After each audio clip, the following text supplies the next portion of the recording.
গাজীপুর মহানগর আওয়ামী লীগের সম্মেলন শুরু হয়েছে। জেলার বিভিন্ন জায়গা থেকে খন্ড খন্ড মিছিল নিয়ে সম্মেলনে যোগ দিয়েছেন নেতাকর্মীরা।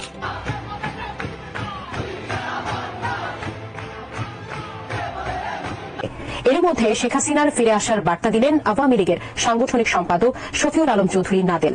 তাহলে কবে ফিরবেন তিনি, জানাচ্ছেন সহকর্মী মোহাম্মদ সোহাগ বিশ্বাস। India is our tested friend during our liberation war. They supported us. When we lost our whole family, brother, mother, brothers, everyone, only we choose survive. So they gave me shelter.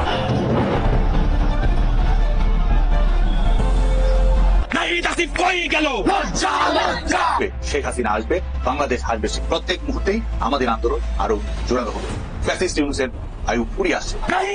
Awami লীগের ছাত্র ঠিকই যথেষ্ট। আমি চাই আওয়ামী লীগ আসুক। আওয়ামী লীগের গুণগান গাইছি আমি। আগে গরিব মানুষ ভালো ছিল না, অনেক খাইয়া পূজা অনেক ভালো ছিল। ওই শেখ হাসিনা খাওয়াই যাইতেছে, নতুন তো কোনো সিস্টেম করতেছে না। ওই আমলে আমরা ভালো ছিলাম অনেক। এইসব করে মনে করেন আমরা 1000 টাকা কামাইতে, আমি এখন কমি 400-500 টাকা কামাই। ইনকাম কমার কারণ আছে। একদিকে ওই একটা সরকার যখন চলে গেছে, হয়েছে বলিয়া জাস্ট একটু পল্লি গাইছে। দ্বিতীয় কথা আবার অটো চলে, হ্যাঁ, অটোর বিনে রিস্কেল আর ভাড়া হয় না। এই কারণে মনে করেন এই দুর্ভোগে হয়ে গেছে। চলমান যে শেখ হাসিনার যেগুলো আছে সেইগুলো চলতে আছে, সেগুলো সেইভাবেই আছে। আর উনি যদি নতুন করে একটা পারমিট ঠিক করতো, যেটা আমি গরিবের খামু দিত, তাহলে বলতাম যে হ্যাঁ নিশ্চয় ওইটা খাওয়াইতেছে।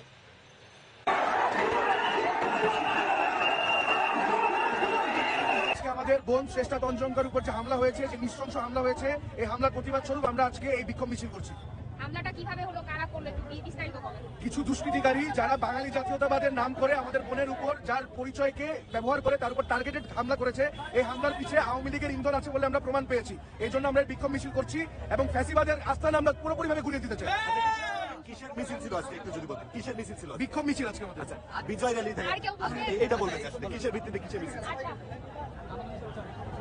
হামলাটা কখন হয়, কিভাবে আসলে হামলাটা হয়? আচ্ছা, হ্যাঁ হ্যাঁ বলেন। আমার নাম আলমাস, আমি বসিমুরি ছাত্র আন্দোলন মিডিয়া সেলের সম্পাদক।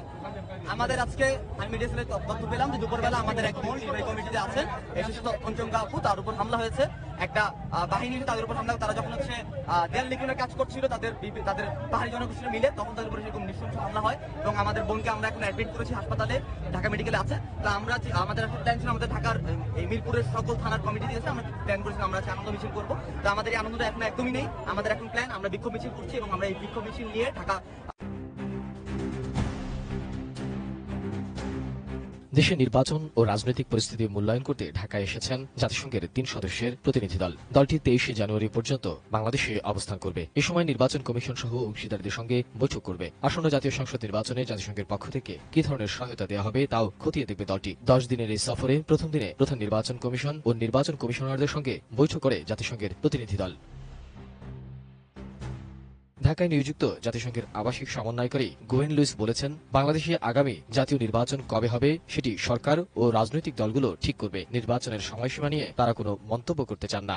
And understanding the environment that the elections will be held. So none of those policy decisions have been made. And again, we're assessing first before we make any decisions. And in actual fact, it's the government of Bangladesh with the Election Commission who will make the decisions about what they want, how they want to hold their elections. সীমিত আকারে সহায়তা দিয়েছিল। ওই নির্বাচনে BNP সহ অন্যান্য রাজনৈতিক দলগুলো অংশ নিয়েছিল। তবে আসন্ন ত্রয়োদশ জাতীয় সংসদ নির্বাচনে সব ধরনের সহায়তার আশ্বাস দিয়েছে জাতিসংঘের ঢাকাস্থ কার্যালয়। 20 জানুয়ারি শুরু হওয়া বাড়ি বাড়ি গিয়ে ভোটার তালিকা হালনাগাদ কার্যক্রমে তথ্য সংগ্রহকারীদের ব্যাগ সরবরাহ সহ কারিগরি সহায়তা দিতেও রাজি হয়েছে জাতিসংঘ।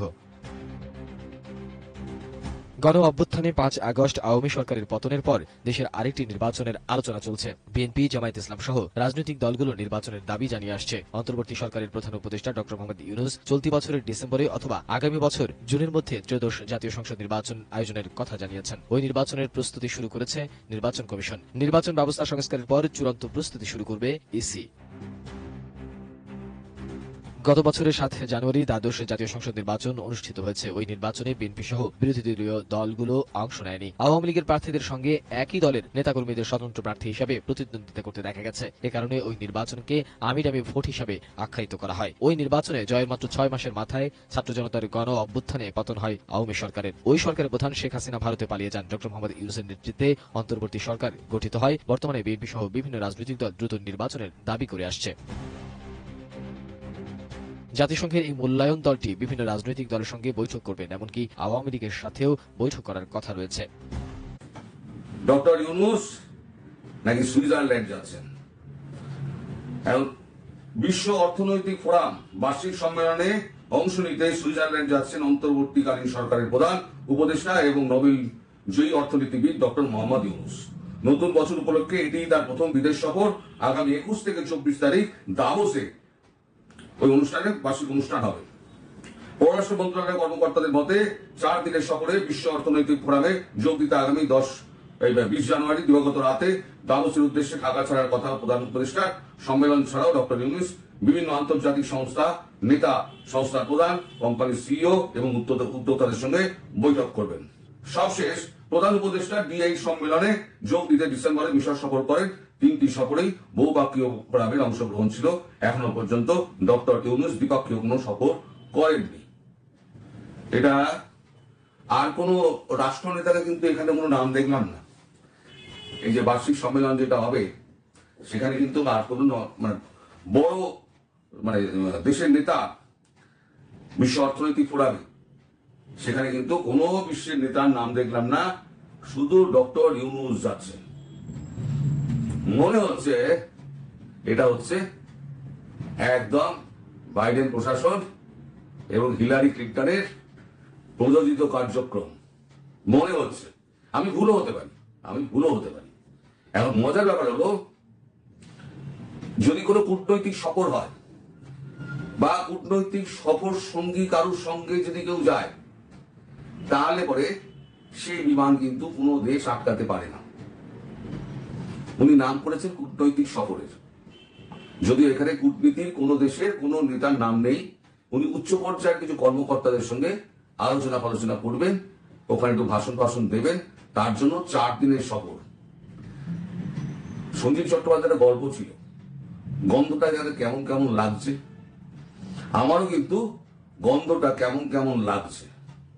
এটা আমার মনে হচ্ছে, যেটা আমি বললাম, একদম সুনিয়োজিত একটা প্রোগ্রাম করা হয়েছে ইউএস এর তরফ থেকে।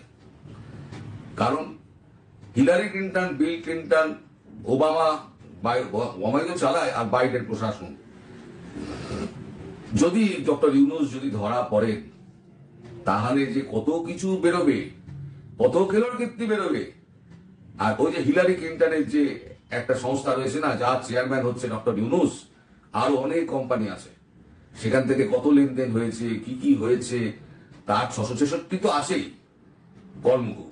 তাছাড়াও এইগুলো যদি ধরা পড়ে, তাহলে তো আমেরিকার মুখ খুলবে। এখন যে করেই হোক ডক্টর ইউনূসকে বার করতেই হবে। একটা আমার মনে হচ্ছে একটা এরকম একটা সফর সাজানো গোছানো হয়েছে মনে হচ্ছে। আমি ভুলও হতে পারি। দেখুন, আমি যে সবসময় ঠিক হব তার কোনো মানে নেই। হয়তো উনি 4 দিন সফর শেষ করে আবার ফিরে এলেন, এসে কাজকর্ম করলেন। কারণ উনি তো পরে বলছি, উনি যা কাজকর্ম হাতে নিয়েছেন সেটা একদম বিরাট একটা যজ্ঞ।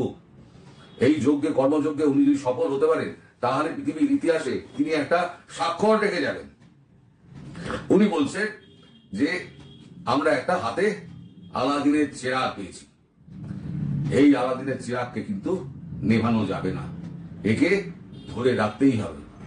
এই যেটা আমাদের হাতে সুযোগ এসছে, সেই সুযোগের সদ্ব্যবহার করতে হবে।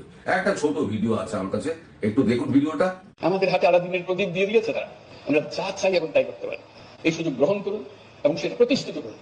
এটা যেন আমাদের হাত ছাড়া হয়ে না যায়, এটা হাত ছাড়া হতে দিয়ে না। কারণ একবার যদি হাত ছাড়া হয়, এটা কোনোদিন ফিরে আসবে না। দর্শক, উনি যেটা বলছেন আলাদিনের চিরাগ, এখন এই চিরাগের আগুনে না 300-350 কারখানা পড়ে গেছে। চিরাগের যে আগুন তাতে চলতে আছে। আর চিরাগ থেকে একটা দৈত্য নয়, হাজারে হাজারে দৈত্য বেরিয়ে পড়েছে। দৈত্য বেরিয়ে পড়ে তারা খুন, জখম, রাহাজানি, ধর্ষণ এবং যা যা অন্যায় করা যায়, সমস্ত রকম অন্যায় ওই দৈত্যেরা সমস্তই চিরাগ থেকে বেরিয়েছে। এখন এই দৈত্যদের এখন তো সামলাতে হবে। আলাদিনের চিরাগ হাতে পেয়েছে, সেই চিরাগকে যদি কন্ট্রোল করে না রাখা যায়, আর তাকে যদি জ্বালিয়ে না রাখা যায়, তাহলে পরে হবে কি করে? বিশ্বকে জানাতে হবে না ডক্টর ইউনূস তিনি সারা